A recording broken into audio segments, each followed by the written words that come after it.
કેમ છો વિદ્યાર્થી મિત્રો? અગાઉના વિડીયોમાં આપણે શું ભણી ગયા હતા? ક્ષેત્રફળ અને પરિમિતિ, એનું સૂત્ર, એકમ દરેક વિશે માહિતી મેળવી લીધી હતી.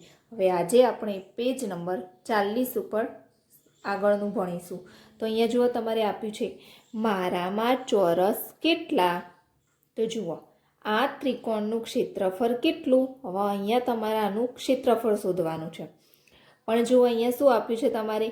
આ ત્રિકોણનું ક્ષેત્રફળ આપી દીધું છે. કેટલું છે? 2 ચોરસ સેમી. ક્ષેત્રફળવાળા લંબચોરસથી અડધું છે. હવે આ ત્રિકોણનું ક્ષેત્રફળ કેટલું છે? 2 ચોરસ સેમી છે. પણ એનું શું કીધું છે? એ લંબચોરસથી અડધું છે. તો અહીંયા તમે જોઈ શકો છો કે આ 2 લંબચોરસથી અડધું છે. તેથી તેનું ક્ષેત્રફળ ખાલી જગ્યા ચોરસ સેમી થાય. તો અહીંયા શું કરીશું આપણે? તો તમે અહીંયા જુઓ, ત્રિકોણનું ક્ષેત્રફળ શોધવું પડે પહેલાં. તો ત્રિકોણનું ક્ષેત્રફળ કેટલું થશે? તો તમારે આપી દીધેલું છે કે ત્રિકોણનું ક્ષેત્રફળ કેટલું આપ્યું છે. અહીંયા જુઓ, તમે ત્રિકોણનું ક્ષેત્રફળ આપ્યું છે. તો આપણે અહીંયા લખીએ ત્રિકોણનું ક્ષેત્રફળ બરાબર કેટલું આપ્યું છે? ત્રિકોણનું ક્ષેત્રફળ 2 ચોરસ સેમી છે. બરાબર? કેટલું? 2 ચોરસ સેમી. હવે શું કીધું છે અહીંયા? લંબચોરસથી અડધું છે. એટલે અડધું એટલે શું કહેવાય? ભાગ્યા 2 થશે. હવે 2 ભાગ્યા 2 કરો એટલે કેટલું આવશે? જવાબ 1 આવશે. બરાબર? તો આ ત્રિકોણનું ક્ષેત્રફળ કેટલું થશે? 1 ચોરસ સેમી. હવે તમે અહીંયા એકમ ભણી ગયા હતા. બરાબર? કે જે ક્ષેત્રફળ જેમાં આપ્યું હોય તમારે રકમમાં, એમાં જ તમારે જવાબ લખવાનો. તો અહીંયા 1 ચોરસ સેમી થશે. બરાબર? આગળ જોઈએ, શું આ આકાર મોટા લંબચોરસથી અડધો છે? હવે અહીંયા જુઓ તમે, આ આકાર મોટું લંબચોરસ છે, તો એનાથી કેવો છે? અડધો છે. તો હા, તો તેનું ક્ષેત્રફળ કેટલું થશે? હવે આનું, તો આનું ક્ષેત્રફળ આપણે શોધીએ. તો કઈ રીતે શોધીશું અહીંયા એનું ક્ષેત્રફળ? તો પહેલાં મોટા લંબચોરસનું ક્ષેત્રફળ જોઈએ આપણે, કે મોટા લંબચોરસનું ક્ષેત્રફળ કેટલું થશે. તો જુઓ, અહીંયા ક્ષેત્રફળ શોધવા માટે આપણે શું કરીશું? પહેલાં આ ખાના ગણીશું. 1 2 3 4. આ 4 ખાના છે. અહીંયા ઊભા કેટલા છે? 2 છે. તો આ બંનેનો ગુણાકાર કરી દેવાનો. 2 ગુણ્યા 4 કેટલા થશે? 4 દુ 8. તો આનું મોટા લંબચોરસનું ક્ષેત્રફળ કેટલું થશે? મોટા લંબચોરસનું ક્ષેત્રફળ બરાબર આ 4 ગુણ્યા 2 એટલે કેટલું થશે? 8 ચોરસ સેમી. બરાબર? હવે આપણે શું શોધવાનું છે એનું? અહીંયા તમારે શું કીધું છે? અડધા ભાગનું ક્ષેત્રફળ આપ્યું છે તમારે. તો હવે અડધા આકારનું ક્ષેત્રફળ આપણે કઈ રીતે શોધીશું? તો એમાં શું કરવાનું તમારે? મોટા લંબચોરસનું પહેલાં આખાનું શોધો. આખાનું કેટલું આવ્યું? 8 આવ્યું. હવે અડધાનું શોધવાનું છે, એટલે અડધું એટલે ભાગ્યા 2 થશે. બરાબર? તો શું જવાબ આવશે?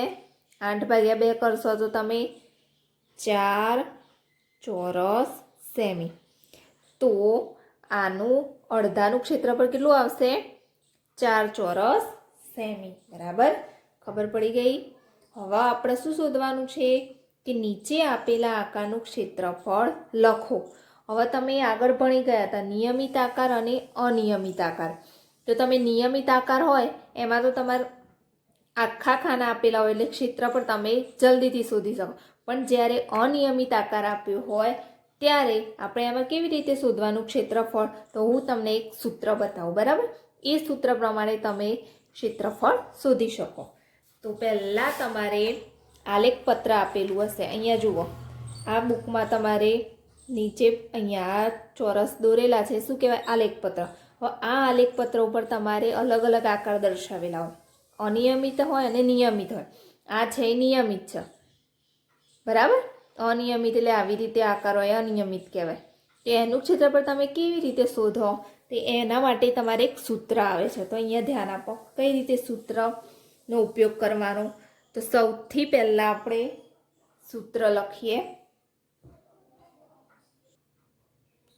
તો અહીંયા હવે તમારે કઈ રીતે લખવાનું? કે કઈ રીતે ક્ષેત્રફળ શોધવાનું. તો ધ્યાન રાખવાનું તમારે કે આલેખ પત્રમાં જેટલી આકૃતિનું ક્ષેત્રફળ શોધવાનું એમાં સૌથી પહેલાં તમારે જોવાનું કે આખું ખાનું કોઈ જગ્યા રોકતી હોય, ધારો કે કોઈ આકાર તમારે આખું ખાનું રોકે છે તો એને કઈ રીતે ગણવાનું? એક ગણવાનું.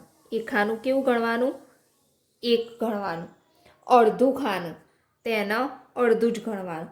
પણ જ્યારે તમારે અડધાથી વધારે જગ્યાએ ખાનાએ રોકી હોય તો એને કેવું ગણવાનું? તમારે આખું ખાનું જ ગણવાનું. બરાબર? આ સૂત્ર બધાએ યાદ રાખવાનું છે. શેના માટે? તો ક્ષેત્રફળ શોધવા માટે. ફરીથી જોઈ લઈએ આપણે. જો કોઈ ખાનું આખી જગ્યા રોકતું હોય તો એને એક ગણવાનું. અડધી જગ્યા રોકતું હોય તો અડધું. અને અડધાથી વધારે હોય તો એને એક જ ગણવાનું. અને અડધાથી ઓછું હોય તો એ ખાનું ગણવાનું નહીં. બરાબર? આ 3 સૂત્રો તમારે યાદ રાખવાના છે. અડધાથી વધારે હોય તો પણ એને આખું ખાનું જ ગણવાનું છે. આ સૂત્ર તમારે યાદ રાખીને પછી ક્ષેત્રફળ શોધવાનું છે. તો હવે આપણે નીચે જોઈએ. તો અહીંયા તમે જોઈ શકો છો કે નીચે આપેલા આકારનું ક્ષેત્રફળ લખો. હવે અહીંયા જુઓ તમે આલેખપત્ર ઉપર તમને શું કર્યું છે? અહીંયા અંદર ખાના દોરેલા નથી. બરાબર? તો અમે તમારે શું કરવાનું? અહીંયા જાતે ખાના દોરી દેવાના અંદર, એટલે તમને ખબર પડે કે કયું ખાનું અડધું છે, કયું આખું છે. બરાબર? તો આપણા એ આકૃતિનું ક્ષેત્રફળ શોધીએ. તો હવે તમે અહીંયા જોઈ શકો છો કે એનું ક્ષેત્રફળ તમે કઈ રીતે શોધશો? તો સૌથી પહેલાં શું કરવાનું? આપણે આખા ખાના શોધી લેવાના. તો આમાં આખા ખાના ગણી લઈએ. કેટલા છે? 1 2 3. બરાબર? 3 ખાના છે આખા. કેવા ખાના છે? 3 આખા ખાના છે. તો તમારે લખવા, અહીંયા આપણે પહેલાં લખી દઈએ 1 2 3. હવે તમે જોઈ શકો છો અહીંયા આ ખાનું કેવું છે? અડધાથી વધારે છે. તો આપણે હાલ સૂત્ર જોયું કે અડધાથી વધારે હોય તો પણ એને શું ગણવાનું? આખું જ ગણવાનું. તો 3 પછી આ કેટલા થશે? 4. બરાબર? આ પણ કેવું છે? અડધાથી વધારે. તો આને શું ગણવાનું? આખું ગણવાનું. એટલે 5 થયા. હવે તમે અહીંયા જોઈ શકો છો કે આ કેવો ભાગ છે? અડધો ભાગ છે. આ પણ કેવો છે? અડધો. તો આ અડધો અડધો કેટલા થાય? 1 થાય. અડધો અડધો ભેગા કરીએ એટલે તો અહીંયા અડધો અને અહીંયા પણ અડધો. તો અડધો અડધો એટલે 1. હવે બધા ગણ, અહીંયા 5 થયા હતા આખા અને આ અડધા અડધા એટલે કે 6. તો એનું ક્ષેત્રફળ કેટલું થશે? 6 થશે. બરાબર? તો અહીંયા આપણે લખી શકીએ આવી રીતે તમારે કે એનું ક્ષેત્રફળ બરાબર. તો શું લખીશું અહીંયા? 3 કેવા ખાના હતા? 3 આખા ચોરસ હતા. બરાબર? પછી વત્તા, હવે અડધા કરતાં વધારે ચોરસ કેટલા હતા? તો અડધા કરતાં વધારે આપણે અહીંયા જોયા કે 1 અને 2 હતા. બરાબર? એ કેવા હતા? અડધા કરતાં વધારે હતા. 2 ખાના અડધા કરતાં વધારે હતા. અને પછી અડધા ચોરસ. તો અડધા ચોરસ કેટલા આવ્યા? અહીંયા 2 હતા અડધા ચોરસ. બરાબર? તો વત્તા 2 પણ કેવા હતા? એ અડધા ચોરસ હતા. તો હવે અહીંયા આપણે ગણતરી કરી દઈએ કે 3 વત્તા 2 વત્તા, હવે અહીંયા અડધું છે અને અહીંયા 2 છે. બરાબર? તો આ 2 2 તમે ઉડાડી દેશો એટલે કેટલા થશે? 1 થશે. તો 3 2 5 ને 1 6. તો એનું ક્ષેત્રફળ કેટલું આવ્યું? 6 ચોરસ સેમી. બરાબર? આવી રીતે આપણે ક્ષેત્રફળ શોધવાનું છે. તો તમે દરેક આવી રીતે જેટલા આકાર બાકી રહ્યા એનું ક્ષેત્રફળ જાતે શોધવાનો પ્રયત્ન કરવાનો. બરાબર? હવે આપણે આગળનું જોઈએ. ચલો હવે અહીંયા શું કીધું છે? ત્રિકોણ આપ્યું છે તમારે. શું આપ્યું છે? ત્રિકોણ. હવે તમે અહીંયા જુઓ લંબચોરસમાં 2 ત્રિકોણ આપ્યા છે. બરાબર? હવે અહીંયા શું કીધું છે કે આ લંબચોરસમાં દર્શાવેલા બંને મોટા ત્રિકોણના ક્ષેત્રફળ સરખા છે. આપણે તો શોધીએ તો ખબર પડે કે બંને ત્રિકોણના ક્ષેત્રફળ સરખા છે કે નહીં. બરાબર? હવે અહીંયા જુઓ તમારે કીધું છે સમીના, પરંતુ આ તો તદ્દન અલગ દેખાય છે. હવે જુઓ અહીંયા શું કીધું છે, વાદળી ત્રિકોણ મોટા લંબચોરસથી અડધો છે. આ વાદળી ત્રિકોણ આ લંબચોરસથી કેવો આપ્યો છે, અડધો આપ્યો છે.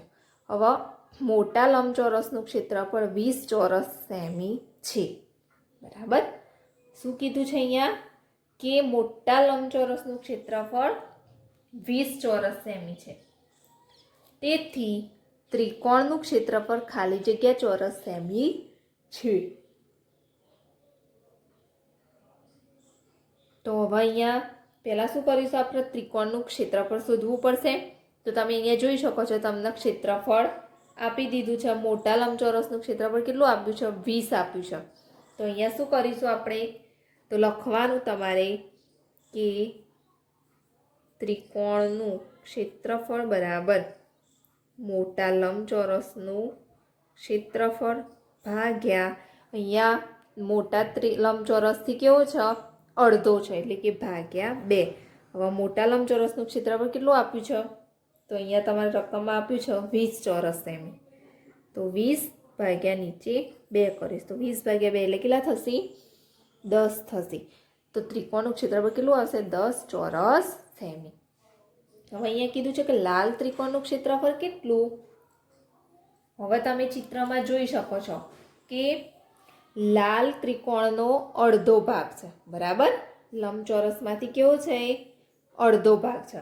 તો સૌથી પહેલાં તો આપણે અડધા ભાગનું ક્ષેત્રફળ શોધવું પડશે. તો એ અડધા ભાગનું ક્ષેત્રફળ શોધીએ તો શું લખવું પડશે, અહીંયા અડધો ભાગ, અને પછી પહેલાં આપણે અહીંયા એને જેટલી જગ્યા રોકી એનું ક્ષેત્રફળ શોધવું પડશે. બરાબર, આટલા ભાગનું ક્ષેત્રફળ શોધી લઈએ. તો પ્રથમ લંબચોરસનું ક્ષેત્રફળ. તો હવે તમે અહીંયા જુઓ કે લંબચોરસના ક્ષેત્રફળનું સૂત્ર દરેકને આવડવું જોઈએ. શું થશે, લંબાઈ ગુણ્યા પહોળાઈ થશે. હવે એની લંબાઈ પણ કહેશું આપણે, તો આ છે એની લંબાઈ છે. તો લંબાઈ કેટલી છે, તો શું કરવાનું, ક્ષેત્રફળ શોધવા માટે તમારે ખાના ગણવાના. તો અહીંયા કેટલા ખાના છે લંબાઈના, 1 2 3 અને 4. અને આ શું કહેવાશે, પહોળાઈ, તો એના કેટલા છે, 3 છે. તો કેટલું થશે એનું, તો 1/2 લંબચોરસનું ક્ષેત્રફળ 4 ગુણ્યા 3 એટલે કેટલું થશે, 12 થશે. હવે 12 ભાગ્યા 2 કરો તો શું જવાબ આવશે, 6 ચોરસ સેમી. બરાબર, આવી રીતે આપણે ક્ષેત્રફળ શોધવાનું છે. હવે શું કીધું છે, લાલ ત્રિકોણનો બીજો અડધો ભાગ એ બીજા લંબચોરસનો પાછો અડધો ભાગ છે. લાલ ત્રિકોણ છે અહીંયા, એનો અડધો ભાગ એ પાછો આનો પણ અડધો ભાગ છે. તો પાછું આનું પણ ક્ષેત્રફળ શોધવું પડશે. તો આવી જ રીતે શોધવાનું. પણ અહીંયા પ્રથમ લખ્યું છે ત્યાં શું લખવાનું, બીજા લંબચોરસનું ક્ષેત્રફળ. હવે બીજા લંબચોરસનું ક્ષેત્રફળ એનું સૂત્ર તો એના જ આવશે, લંબાઈ ગુણ્યા પહોળાઈ. પણ અહીંયા લંબાઈ અને પહોળાઈ બદલાશે. આની લંબાઈ કેટલી આવશે, તો 1 2 3 4 4 આવશે. બરાબર, અને એની પહોળાઈ કેટલી છે, 2 છે. તો શું આવશે, 4 દુ 8. હવે 8 ભાગ્યા 2 કરશો તો શું આવશે જવાબ, 4 આવશે. 8 ભાગ્યા 2 એટલે 4. તો બીજા અડધા ભાગનું ક્ષેત્રફળ કેટલું થશે, 4 ચોરસ સેમી. બરાબર. હવે આખા ત્રિકોણનું ક્ષેત્રફળ શોધવાનું છે. તો આખા ત્રિકોણનું ક્ષેત્રફળ કઈ રીતે શોધીશું આપણે, તો તમે અહીંયા જોઈ શકો છો કે આ બીજા લંબચોરસનું ક્ષેત્રફળ હતું. બરાબર. તો હવે આખા ત્રિકોણનું ક્ષેત્રફળ શોધવા માટે અહીંયા આપણે શું કરીશું, પહેલા ભાગનું ક્ષેત્રફળ વત્તા બીજા લંબચોરસનું ક્ષેત્રફળ, એ બંને લંબચોરસના ક્ષેત્રફળનો શું કરીશું, સરવાળો કરીશું. તો પહેલા લંબચોરસના ક્ષેત્રફળ કેટલું આવ્યું, 6 ચોરસ સેમી, અને બીજાનું 4 આવ્યું. તો 6 વત્તા 4 કરો તમે, 6 વત્તા 4 બરાબર કેટલા થશે, 10 ચોરસ સેમી. બરાબર ને. તો શું આવ્યું, ક્ષેત્રફળ કેટલું આવ્યું, લાલ ત્રિકોણનું શોધ્યું, બધાનું આપણે અહીંયા શોધી દીધું. તો અહીંયા શું કીધું છે, હવે તમે સાદિક જે કહે છે તે બે લંબચોરસના ક્ષેત્રફળ શોધો. તો આપણે આ બંને લંબચોરસના ક્ષેત્રફળ શોધ્યા. તો શું આવ્યું? 10 ચોરસ સેમી આવ્યું. બરાબર. એ આગળ જોઈએ. અહીંયા શું કીધું છે? હા, તું સાચું કહે છે અને તને ખબર છે કે ઘણા ત્રિકોણ આ લંબચોરસમાં દોરી શકે છે જેનું ક્ષેત્રફળ 10 ચોરસ સેમી હોય તેમને દોરવાનો પ્રયત્ન કરો. આગળ જોઈએ. હવે આકાર પૂર્ણ કરો. સુરુચિએ એક આકારની 2 બાજુઓ દોરી. તેણે આશિફને વધુ 2 બાજુઓ દોરીને આકાર પૂર્ણ કરવા કહ્યું જેનું ક્ષેત્રફળ 10 ચોરસ સેમી થાય. તો જુઓ અહીંયા સુરુચિએ શું કર્યું છે? એક આકારની 2 બાજુ દોરી. હવે એને આસિફને કીધું કે 2 બાજુઓ દોરીને આ આકાર પૂર્ણ કરવાનો છે. તો આસિફે આકાર પૂર્ણ કર્યો. હવે આ કહે છે સુરુચિ કે તે આ કેવી રીતે કર્યું? અરે આ તો સરળ છે. જો તું લીલો ભાગ જોઈશ તો તે 4 ચોરસ સેમી છે. તેની નીચે પીળો ભાગ 6 ચોરસ સેમી છે. તેથી મારા આ આકારનું ક્ષેત્રફળ 10 ચોરસ સેમી થયું. હવે આને કીધું કે તે કેવી રીતે કર્યું? તો હવે એની આપણે ચર્ચા કરીએ. તો પહેલાં લીલા ભાગનું ક્ષેત્રફળ જોઈએ. હવે ક્ષેત્રફળ શોધવા માટે શું કરીશું? પહેલાં આખા ખાના ગણી લઈએ. તો આખા ખાના કેટલા છે? અહીંયા તમે જોઈ શકો છો આખા ખાના 1 અને 2 છે. બરાબર. પછી અડધા ખાના ગણીએ. તો અડધા ખાના 1, 2, 3 અને 4. હવે 4 અડધા ખાના છે એટલે 4 ભાગ્યા 2 કરો તો કેટલા આવશે? 2 ખાના બનશે. હવે અડધાથી વધારે કોઈ ખાનું છે નહીં એટલે ગણવાનું નહીં. તો હવે લીલા ભાગનું ક્ષેત્રફળ કેટલું આવ્યું? તો આનું આખા 2 હતા અને પેલા અડધા કેટલા હતા? 4 હતા. એટલે 4 ભાગ્યા 2 એટલે 2 થાય. તો આનું કેટલું આવશે?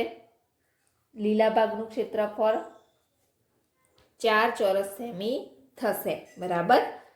લીલા ભાગનું ક્ષેત્રફળ અહીંયા તમારે અડધો અડધો કરી દેવાનું એટલે તમને ભૂલ પડે નહીં. અને આ આખું છે. હવે આ અડધો અડધો એટલે 1 ગણવાનો. તો આ 1 અને આ પણ અડધો અડધો એટલે 1 એટલે 2, 3 અને 4. તો લીલા ભાગનું ક્ષેત્રફળ કેટલું આવ્યું? 4 ચોરસ સેમી. હવે પીળા ભાગનું શોધીએ. તો પીળા ભાગમાં જોઈ લઈએ આપણે. તો પહેલાં આખા ખાના ગણી લઈએ. 1, 2, 3. પછી આ અડધા આખા ખાના 3 છે. હવે અડધાથી વધારે જોઈએ. તો આ તમે જોઈ શકો છો અડધાથી વધારે છે. આ પણ અડધાથી વધારે છે. તો અહીંયા આખા ખાના 3 હતા અને અડધાથી વધારે 2 ખાના છે. એટલે 3 ને 2 5 થયા. હવે તમે અહીંયા જોઈ શકો છો આ કેવું છે? અડધાથી ઓછું ખાનું છે. બરાબર. તો આપણે શું જોયું હતું સૂત્રમાં? અડધાથી ઓછું હોય એને ગણતરીમાં લેવાનું નહીં. એટલે એ જોવાનું નહીં. એ પણ એવું છે અને આ પણ એવું છે. એટલે એ ગણતરીમાં લઈશું નહીં. હવે અડધા ખાના ગણીએ તો કેટલા છે? આ અડધું, આ અડધું. 2 છે. અડધા અડધા એટલે 1 થશે. હવે બધા જ ભાગનું ક્ષેત્રફળ જોઈ લઈએ. તો પહેલાં આખા કેટલા હતા? 1, 2, 3, 4, 5. અને આ અડધું અડધું એટલે કેટલા આવશે? અડધું અડધું એટલે 1 ગણાશે. તો 5 ને 1 6. તો પીળા ભાગનું ક્ષેત્રફળ કેટલું આવશે? 6 ચોરસ સેમી. આપણે અહીંયા લખી દઈએ લીલા ભાગનું ક્ષેત્રફળ બરાબર કેટલું આવશે? લીલા ભાગનું 4 ચોરસ સેમી અને પીળા ભાગનું ક્ષેત્રફળ બરાબર 6 ચોરસ સેમી. તો પૂરા આકારનું ક્ષેત્રફળ કેટલું આવશે? તો બંને પૂરા આકારનું ક્ષેત્રફળ શોધવાનું છે. શું કરવાનું? બંનેનો સરવાળો. તો 6 અને 4 કેટલા થશે? 10. તો 10 ચોરસ સેમી થશે આખા આકારનું. બરાબર. હવે અહીંયા જુઓ લીલા ભાગનું ક્ષેત્રફળ 4 ચોરસ સેમી અને પીળા ભાગનું ક્ષેત્રફળ લીલા ભાગનું 4 ચોરસ સેમી, પીળા ભાગનું 6 સેમી કેવી રીતે થાય તે સમજાવો. તે આપણે સમજી લીધું. બરાબર. હવે આગળ જોઈએ.